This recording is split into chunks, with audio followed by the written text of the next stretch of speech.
High friends welcome back to my channel. आशा करी सबाई सुस्थ आछो भालो आछो। आज के ब्लगटा एकटू अन्यरकम बाड़ी थेके आज स्टार्ट करिনি ब्लगटा आमी काजेर ओखान थेके स्टार्ट करेছি। तो आमार डिউটি शेष হয়ে গেছে। তোমাদের সাথে শেয়ার তো করেছিলাম আমি নতুন চাকরিতে জয়েন করেছি, এটা হসপিটালের চাকরি। তাই এখানে চাকরি চেতে বলা ভালো ডিউটি, কারণ এখানে চাকরি কথাটা ঠিক সুটেবল হয় না। তো হসপিটালের ডিউটি শেষ হয়ে গেছে, ওখান থেকে বেরিয়ে এসেছি।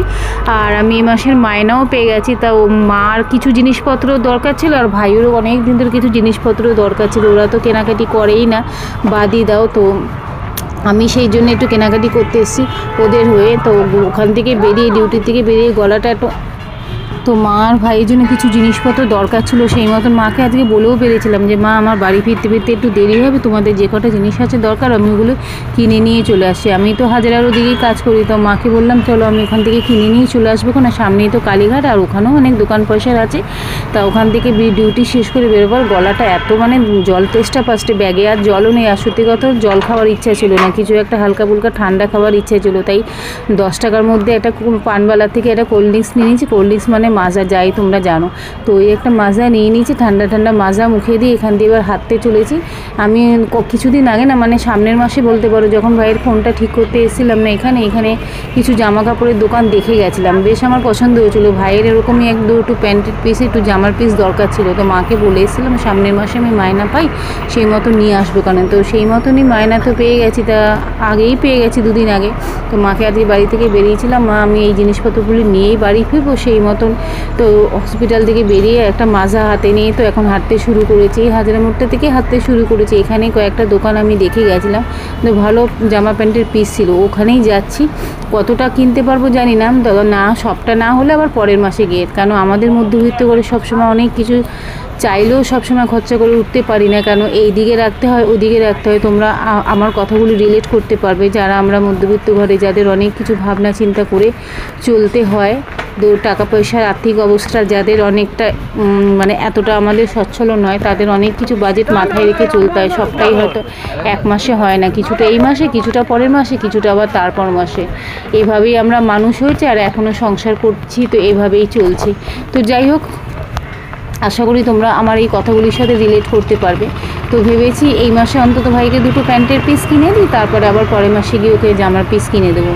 তো এখন যা জিনিসপত্রের আগে যা দামে কিনতাম না, এখন তার উল্টোটাই হয়ে গেছে। দোকানে ঢুকে দেখি প্যান্টের পিস মোটামুটি ভালো প্যান্টের, ভালো তো ছেড়ে দাও, মোটামুটি শুরু হচ্ছে প্রায় 750-800 টাকা করে মিটার শুরু হচ্ছে। আমাকে তো তাই বললো দোকানদার। আমি বললাম আর একটু বাজেট কমের মধ্যে একটু দেখান। তো উনি বললো আর একটু বাজেট কমের মধ্যে সেগুলি কিন্তু মোটামুটি হবে। ঠিক আছে, বাড়িতে পড়া তো ও তো দোকানদারি করে, দোকানের পারপাসও পড়বে, রেগুলার পারপাস যেটা বলে। তো অত দামি দিয়ে আমার কিছু লাভ নেই, মোটামুটি রেঞ্জের মধ্যে বলুন। তখন ওরা দেখালো ওই 550 থেকে স্টার্টিং মিটার।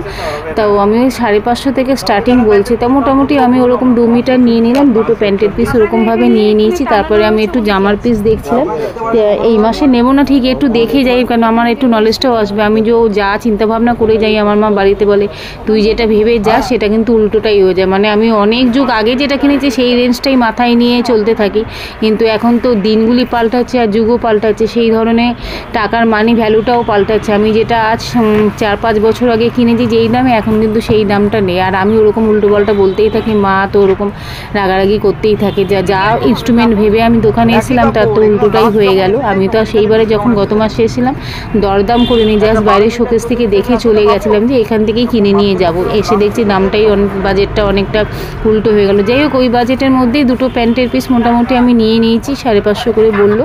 তো 2টো প্যান্টের পিস আপাতত এই মাসে কিনে কেটে রাখি, সামনের মাসে আবার জামার পিস কিনে দেবো। জামার পিস বলো বা গেঞ্জি বলো কিনে দেবো। গেঞ্জি অনেকটাই আছে, তো জামার পিসই কিনবো। সেই মতন প্যান্টটা তো নেওয়া হয়ে গেছে, পেমেন্ট করে দিয়েছি। তো দোকানদারকে বলছিলাম এরকম কিছু জামার পিস বা জামার রেট কত করে সেগুলি জানার চেষ্টা করছিলাম। উনি তো বলে দিল মোটামুটি ওই আমার যা চিন্তাভাবনা তার বাইরে গিয়ে, কি বলবো তোমাদের বললামই আগে, আমি যা চিন্তাভাবনা করে আসি তার উল্টোটাই হয়ে যায়।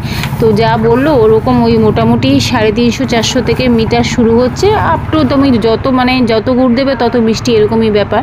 তো এখান থেকে ওরকমই মিটার জেনে গেলাম। মোটামুটি স্টার্টিং বলছে 350 থেকে স্টার্ট। এবার আপনি যতটা ভালো নেবেন, যত প্রিন্ট বা কাপড় যত বেটার নেবেন ততই দাম। তো এখান এখান থেকে আপাতত এইগুলি গুছিয়ে গেছে, একটু জামা প্যান্টের পিস দেখে নিলাম, দেখে দুটো প্যান্টের পিস নিয়ে এবার এখান থেকে সিধে চলে গেলাম হাঁটতে। এখানে আর বাস ধরে নিই, সামনেই যেহেতু কালীঘাট, এখান থেকে হেঁটে হেঁটে কালীঘাটে চলে গেছি। ওখান থেকে কিছু জিনিসপত্র আমার নেওয়ার আছে, তো ওখান থেকে আরও কিছু জিনিসপত্র নেব। চলো আমরা কালীঘাটে যাই এবার। আর হাঁটতে হাঁটতে চলে এসেছি কালীঘাটে, মানে এখান দিয়ে ওইটুকু আর কি আমি বাস ধরবো। হাঁটতে হাঁটতে কালীঘাটে চলে এসেছি। প্রথমে মায়ের ব্লাউজ দেখতে এসেছি, যেরকম বলেছিলাম যে মায়ের একটা স্লিভলেস ব্লাউজ নিয়ে আসবো। তো এখানে ব্লাউজ আমার তো সেইভাবে না, মানে শাড়ি টাড়ি পরি না, ব্লাউজের সম্বন্ধে বলো এই সম্বন্ধে বলো আমার খুব একটা নলেজ নেই, যদিও বা বিয়ে থাও হয়ে গেছে শাড়ি পরতে। তো সেইভাবে তো শাড়িতে আমি আলাদা করে ব্লাউজ কেনা হয় না, কেন আমার তো বাড়িতে আর শাড়ি পরা হয় না, যাই পরি না কোনো কোথায় যাতায়াত সেগুলির সাথে তো ব্লাউজ পিস থাকে, আমি ওটাই কাটিং করে বানিয়ে নিই। আলাদা করে এরকমভাবে ব্লাউজ ছাওয়া কেনার আমার খুব একটা অভিজ্ঞতা নেই। মায়ের থেকে শুনে যাই যে কী কাপড় বা কী, তো মা তো সবসময় বলে দেয় ফুল ভয়েল বা সুতির। বাড়িতে পরার হলে ওই ফুল ভয়েল বা সুতির মধ্যে, আর যদি ভালো ব্লাউজ হয় তো জর্জেট এরকমই বলে। কাপড়ও আমি সেইভাবে চিনি না, দোকানদারকে বলছি একটু সুতির মধ্যে স্লিভলেস ব্লাউজ দেখান। তো আমি বলেছি 34 সাইজ, উনি নিয়ে মানে দিয়েছে আমাকে 36 সাইজ। তাড়াহুড়ার ঠালা আমি আর অতটা খেয়াল করিনি সাইজটা, আমি জানি ওনাকে বলেছে উনি দিয়ে দেবে, তো দিয়েছে 2 সাইজ বড়ই দিয়েছে। আশা করি খুব একটা অসুবিধা হবে না, কেন কালীঘাটের থেকে জিনিস নেওয়া মানে ওগুলিকে খুব একটা পারফেক্ট ওরা দেয় না সাইজ। 34 বলেছে, ও 36-এ গিয়ে হবে। মা একটু হেলদি আছে, যদি বড় হয় তো মুড়ে নেবে এখানে। তো সেই মতন এখানে দোকানদারকে বলছিলাম কাপড়টা ঠিকঠাক দিয়েছেন তো, দোকানদার বলছে দিদি এখানে ব্লাউজ আমরা 12 মাস ওদের কথা যা বলে, তোমরাও যেন দোকানদার যা বলতে থাকে যে 12 মাস বিক্রি করি, আমাদের এখানে খারাপ তো হবে না। কিন্তু সত্যি কথা বলবো তোমাদেরকে, রাগ করো না, আমি কালীঘাটের থেকে জিনিসপত্র কিনে খুব একটা স্যাটিসফাই আমি হই না, সত্যি কথা বলছি। আমার খুব একটা পছন্দ হয় না, স্যাটিসফাই হই না। যেহেতু মার জিনিসপত্র ভাই জিনিসপত্র কিনতে এসছে, আর এখন গড়িয়াহাটে যাবো না, তো এখান থেকে মোটামুটি যেহেতু রেগুলার পড়ার জিনিসপত্র কিনতে এসছি, তাই জন্যই কালীঘাটে এসেছি। কালীঘাটের জিনিস আমার খুব একটা মন পছন্দ হয় না বা আমার পছন্দও হয় না। যাই হোক ব্লাউজটা নিয়ে নিয়েছি। তারপরে ভাইয়ের একটা ব্যাগ দরকার ছিল, ওখান দিয়ে আরেকটু গিয়ে দেখলাম একটা ব্যাগের দোকান। আগে না অনেক ব্যাগের দোকান দেখেছি, এখন এই স্কাই ওয়াক হওয়ার পর না, আমি পুরোটা অবশ্য ঘুরিনি, কিন্তু ব্যাগের দোকানগুলি সামনে ছিল, সামনে নেই। তো আমি এই পেছন দিকে মায়ের ব্লাউজটা নেওয়ার পর পেছন দিকে গিয়ে আবার একটা ব্যাগ দর করলাম। ব্যাগটা যেরকম বলেছিলাম যে ব্যাগ বলছে উল্টোপাল্টা দাম, 250 টাকার জায়গায় মানে প্রথমে স্টার্ট হলো 250 দিয়ে, তারপরে 150, তারপরে আমি 100 ব্যাগটাকে নিলাম। তারপরে মায়ের একটা গামছা নেওয়ার ছিল, গামছা নিলাম। গামছা টামছা নিয়ে একটা নাইটির খোঁজ করতে বেরিয়েছি, কেন নাইটিটা মায়ের দরকার ছিল বাড়িতে, মানে রাত্রি সারাদিন তো শাড়ি পরে থাকে, রাত্রিবেলা পরার জন্য একটা নাইটি দরকার ছিল। তো সেই মতন একটা নাইটি দেখতে বেরিয়ে গেছি, এদিক ওদিক করছি তো মন পছন্দ। মায়ের একটু ছোটো নাইটি হলেই ভালো হয়, ছোটো নাইটি একটু খুঁজছি এদিকে সেদিকে খুঁজে খাতে, যাই হোক একটা নাইটি মোটামুটি পেয়ে গেছি। পেয়ে আপাতত ওখান থেকে অটো ধরে আমি এবার টালিগঞ্জে নেমেছি। টালিগঞ্জে নেবে এবার ছেলেদের জন্য কিছু নেবো বলে, কী নেবো ভাবলাম, একটু কেক সব সামনেই ছিল টালিগঞ্জে, এখানে মিয়া মোড়ে আছে, তো ওখান থেকে একটু কেক নিয়ে নিলাম 2 ছেলের জন্য। কোনো বাচ্চাগুলি বাড়িতে আছে, খালি হাতে ঢুকবো তো কিছু একটু নিয়ে নিলাম, একটু কেক নিয়ে নিলাম চুটুর পুটুর কেক নিয়ে। পেস্ট্রি ওরা খুব ভালো খায়, তার সাথে আমিও পেস্ট্রি ভীষণ লাভার, পেস্ট্রি আমার ভীষণ ভালো, মানে নর্মাল কেকের চাইতে পেস্ট্রি আমি ভীষণ ভালো খাই। তো সেই মতন এখান থেকে একটু পেস্ট্রি নিয়ে নিয়েছি সবার জন্যে। নিয়ে আপাতত আমি অটো ধরবো, অটো মানে এই পার থেকে ওই পার হতে হবে। এখন আপাতত বাজে গিয়ে প্রায় 5টা, আমি অটো এই পার থেকে পেয়ে যাব।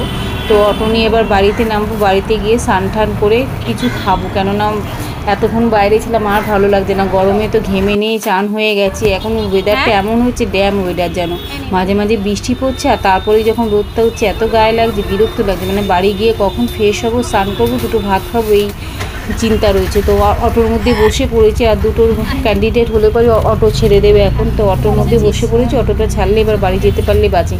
বাড়িতে গিয়ে তোমাদেরকে দেখাচ্ছি কী কী নিয়েছি। আর আজকে বাড়িতে ফিরে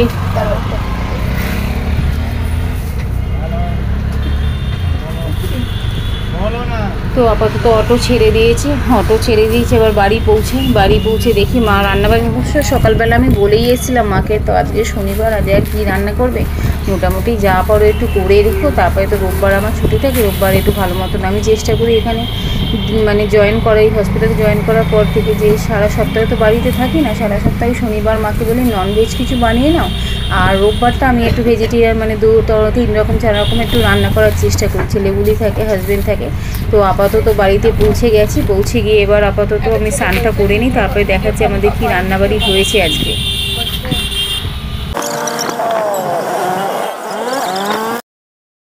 না আপাতত হয়েছে গিয়ে মাকে বলেছিলাম শুক্তো করো, লাউ ছিল আগের দিনে, শুক্তো করো বড়ি ঠড়ি দিয়ে উচ্ছে দিয়ে, শুধু লাউয়ের শুক্তো। এই শুক্তো না মানে আমি আমার শাশুড়ির থেকে শিখেছিলাম, আমাদের বাড়িতে মা শুক্তো করে মানে সব রকম সবজি দিয়ে ডাঁটা দিয়ে সব কিছু দিয়ে, কিন্তু ওনাকে দেখেছিলাম যে কোনো একটা পদ দিয়ে না শুক্তো করে। তো শুক্তো করেছিল আর সোয়াবিন আলুর তরকারি আর দই ছিল। তাও বিকেলবেলা আবার দেখলাম ছোটো ছেলেটা একটুখানি পটি করছে, মানে দুবার পটিতে গেল, বলছে মা একটুখানি পাতলা পটির মতন হচ্ছে। তা আমি আবার ওআরএস তো আমার বাড়িতে রেখেই দিই, তো ছোটো ছেলেটাকে ওআরএসের জল করে দিয়েছি, জলটা খা, তারপরে রাত্রিবেলা একবার কী খাবি দেখবো ওখানে।